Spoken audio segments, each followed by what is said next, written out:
ನಮಸ್ಕಾರ, ಬುಕ್ಕನಕೆರೆ ಡೈರಿಗೆ ಸ್ವಾಗತ. ನಾನು ಧರಣೀಶ್ ಬುಕ್ಕನಕೆರೆ. ಪ್ರಧಾನಮಂತ್ರಿಗಳ ಕಚೇರಿ ಅಂದರೆ ಪಿಎಂಒದಲ್ಲಿ ಉಪಕಾರ್ಯದರ್ಶಿ ಆಗಿದ್ದಂತಹ ನಿಧಿ ತಿವಾರಿ ಅವರನ್ನ ಈಗ ಪ್ರಧಾನಿ ನರೇಂದ್ರ ಮೋದಿ ಅವರ ಪ್ರೈವೇಟ್ ಸೆಕ್ರೆಟರಿಯನ್ನಾಗಿ ನೇಮಕ ಮಾಡಲಾಗಿದೆ. ಈ ನಿಧಿ ತಿವಾರಿ ಯಾರು, ಅವರ ಹಿನ್ನೆಲೆ ಏನು ಅನ್ನೋದನ್ನ ಇವತ್ತಿನ ಈ ವಿಡಿಯೋದಲ್ಲಿ ಹೇಳ್ತೀನಿ. ಅದಕ್ಕೂ ಮೊದಲು ನಿಮ್ಮಲ್ಲಿ ಒಂದು ರಿಕ್ವೆಸ್ಟ್ ಮಾಡ್ತೀನಿ, ದಯವಿಟ್ಟು ಇನ್ನೂ ಕೂಡ ಬುಕ್ಕನಕೆರೆ ಡೈರಿಯನ್ನು ಸಬ್ಸ್ಕ್ರೈಬ್ ಮಾಡಿಲ್ಲ ಅಂದರೆ ದಯವಿಟ್ಟು ಸಬ್ಸ್ಕ್ರೈಬ್ ಮಾಡಿ, ಜೊತೆಗೆ ಲೈಕ್ ಮಾಡಿ, ಶೇರ್ ಮಾಡಿ. ಈಗ ಡೀಟೇಲ್ ಹೇಳ್ತೀನಿ. 2014ರ IFS ಅಧಿಕಾರಿ ನಿಧಿ ತಿವಾರಿ ಹಿಂದೆ ಪ್ರಧಾನಮಂತ್ರಿಗಳ ಕಚೇರಿನಲ್ಲೇ ಉಪಕಾರ್ಯದರ್ಶಿಯಾಗಿ ಕೆಲಸ ಮಾಡ್ತಾಯಿದ್ರು. ಈಗ ಮಾರ್ಚ್ 29ನೇ ತಾರೀಕು ಬಂದಿರುವಂಥ ಆದೇಶದ ಪ್ರಕಾರ ಅವರನ್ನು ಪ್ರಧಾನಿ ಮೋದಿಯವರ ಪ್ರೈವೇಟ್ ಸೆಕ್ರೆಟರಿಯಾಗಿ ನೇಮಕ ಮಾಡಲಾಗಿದೆ.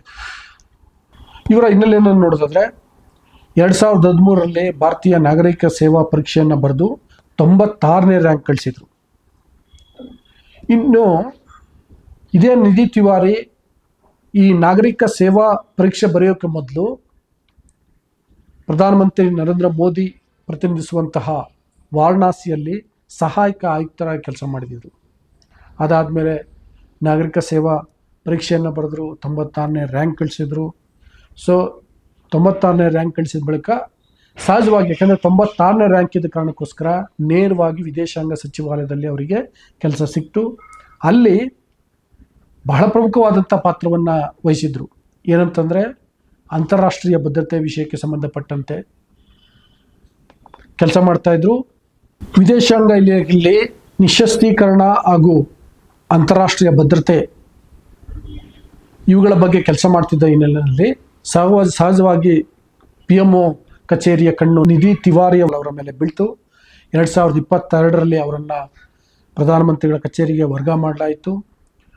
ಅಲ್ಲಿ ಕೂಡ ಈ ಅಂತಾರಾಷ್ಟ್ರೀಯ ವ್ಯವಹಾರಗಳನ್ನು ನೋಡಿಕೊಳ್ಳುವಂಥ ಜವಾಬ್ದಾರಿಯನ್ನು, ಗುರುತರವಾದಂಥ ಜವಾಬ್ದಾರಿಯನ್ನು ನೀಡಲಾಗಿತ್ತು. ಅವರು ನೇರವಾಗಿ ರಾಷ್ಟ್ರೀಯ ಭದ್ರತಾ ಸಲಹೆಗಾರ ಅಜಿತ್ ಡೋವಲ್ ಅವರಿಗೆ ರಿಪೋರ್ಟ್ ಮಾಡ್ಕೊಳ್ತಾಯಿದ್ರು. ಸೊ ಹೀಗೆ ಭಾಳ ಪ್ರಮುಖವಾದಂಥ ಜವಾಬ್ದಾರಿಯನ್ನು ಸಮರ್ಥವಾಗಿ ನಿಭಾಯಿಸಿದ್ದ ಕಾರಣಕ್ಕೋಸ್ಕರ ಪ್ರಧಾನಮಂತ್ರಿಗಳ ಪ್ರೈವೇಟ್ ಸೆಕ್ರೆಟರಿಯಾಗಿ ನೇಮಕ ಮಾಡಲಾಗಿದೆ ಅನ್ನುವಂಥ ಮಾಹಿತಿಗಳು ಲಭ್ಯ ಆಗ್ತಿದ್ದಾವೆ.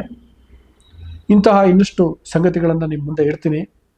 ಅದಕ್ಕೋಸ್ಕರ ಮತ್ತೆ ರಿಕ್ವೆಸ್ಟ್ ಮಾಡ್ತಿದ್ದೀನಿ, ಬುಕ್ಕನಕೆರೆ ಡೈರಿಯನ್ನು ಸಬ್ಸ್ಕ್ರೈಬ್ ಮಾಡಿ, ಲೈಕ್ ಮಾಡಿ, ಶೇರ್ ಮಾಡಿ. Thank you.